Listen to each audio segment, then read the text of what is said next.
कैसे देखा जाए, क्या लगता है आपको कि अब राजनीति इसी दिशा में चलेगी जहां नेता प्रतिपक्ष के ऊपर इस ढंग से हमले करो इतना ज्यादा? क्योंकि अभी तक देखिए, थोड़ा सा इसको क्रमवार समझें। राहुल गांधी भी इस बात को बार बार कहते हैं कि उनके दिए गए बयानों को तोड़ मरोड़ कर आईटी सेल ने वैसे पेश किया कि उनको कुछ और बनाने की कोशिश की गई, कि उनके जैसा बुद्धू इंसान नहीं है, जिसको समझ में कोई बात नहीं आती, जो राजनीति समझता नहीं। ये सारी बातें करने की कोशिश हुई, लेकिन सब कुछ देश की जनता ने धराशायी कर दिया। अब यहां से क्या एक नई, जो कहते हैं ना कि अब स्टेज 1 हम सफल नहीं हुए तो स्टेज 2 पे आ जाओ, ये फॉर्मूला ठीक नहीं रहा तो दूसरे फॉर्मूले पे आ जाओ।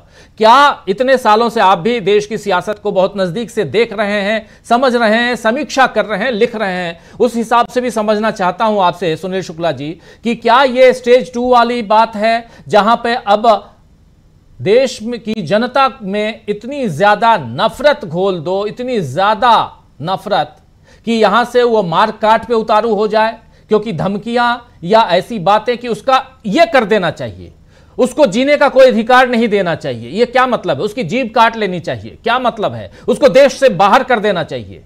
इन सब के कुछ तो मतलब होंगे। कोई जन नेता ऐसी बात कर रहा है तो इसके पीछे कुछ तो लॉजिक होगा। सुनील शुक्ला जी।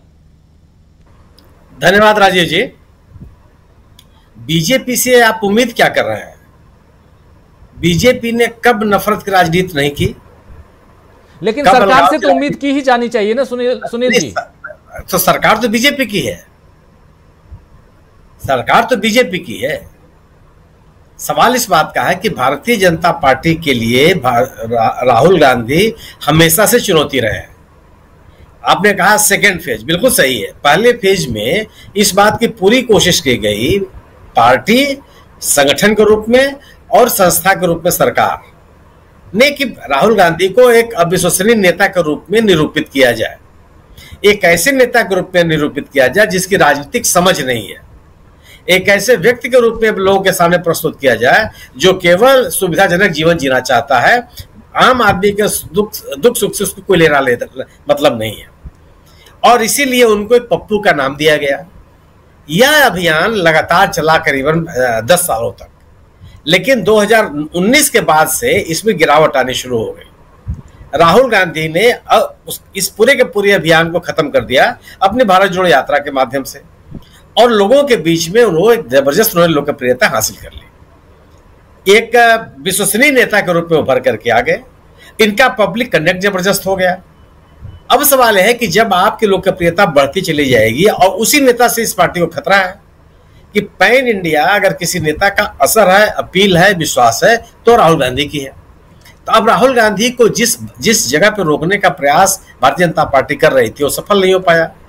अब आपको एक माहौल बनाना है कि अब आप इनको देशद्रोही साबित कीजिए, इनको देश के खिलाफ बताइए, इनके खिलाफ इस तरह के जहरीले बयान दीजिए कि लोगों के मन में जो विश्वास पनप रहा है वो और दूर हो जाए।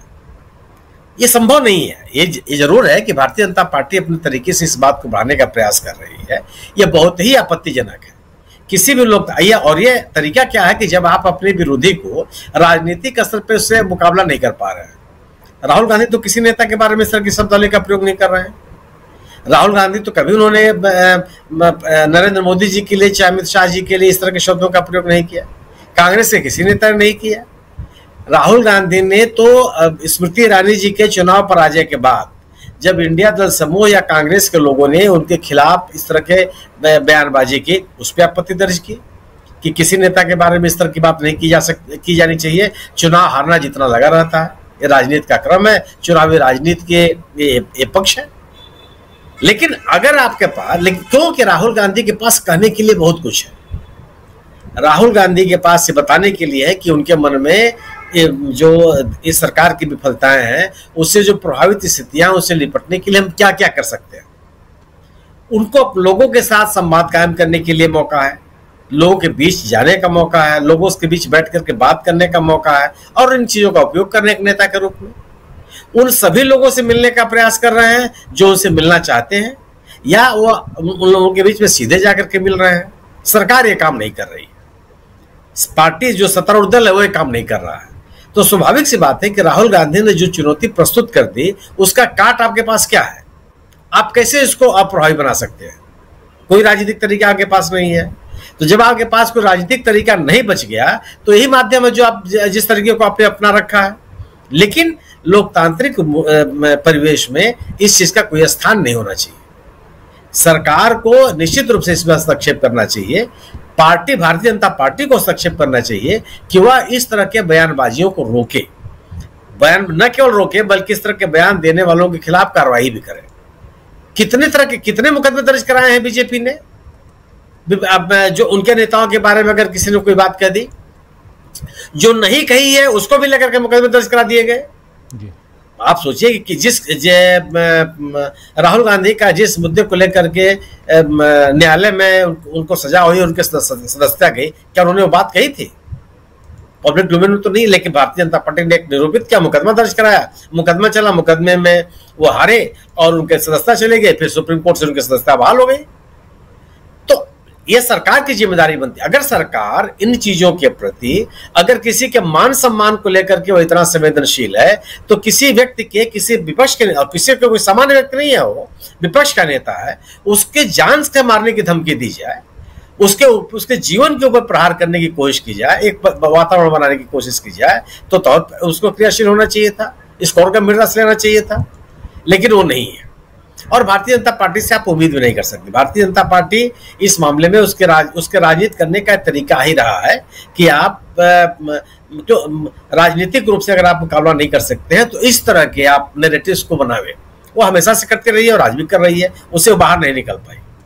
और अलगाव की राजनीति, समाज में एक दूसरे के प्रति घृणा पैदा करने की राजनीति तो लगातार करते रहे, यही उनकी पूंजी है। इसके अभाव में वो किस बिना पर लोगों के बीच में जाएंगे और अपना जन समर्थन हासिल करेंगे? यह पार्टी अपने गवर्नेंस की बात नहीं करती, अपने नीतियों कार्यक्रमों की बात नहीं करती, 10 साल सत्ता में रहने के बाद सत्ता की उपलब्धियों, सरकार की उपलब्धियों की बात नहीं करती, लोगों के जीवन में परिवर्तन लाने के लिए किए जा रहे प्रयासों की बात नहीं करती। अभी भी आप उसी ढर्रे पर है। अभी आप इस 2 राज्यों में चुनाव हो रहा है, प्रधानमंत्री जी के भाषण हुए 2 जगह, एक डोडा में, एक कुरुक्षेत्र में। अरे 10 साल से आप हरियाणा में सरकार में हैं, आप उसकी बात कीजिए। अभी भी आप जो कांग्रेस के पुराने नेताओं के खिलाफ आप अतीत जीवी बने हुए हैं, उन्हीं नेताओं की आलोचना, उनके कार्यक्रमों की आलोचना, उनके कथित कमियां उसी के भरोसे अपराजित करना चाहते हैं। कैसे चलेगा ये? राहुल गांधी बड़ी चुनौती हो गया राजीव। ये राहुल गांधी एक विपक्ष के नेता की स्थिति नहीं है, राहुल गांधी पूरे सत्ता के लिए चुनौती बन गया है। और वह जो उन्होंने चुनौती प्रस्तुत की है वो अपने राजनीतिक गतिविधियों से ही उन्होंने हासिल किया है।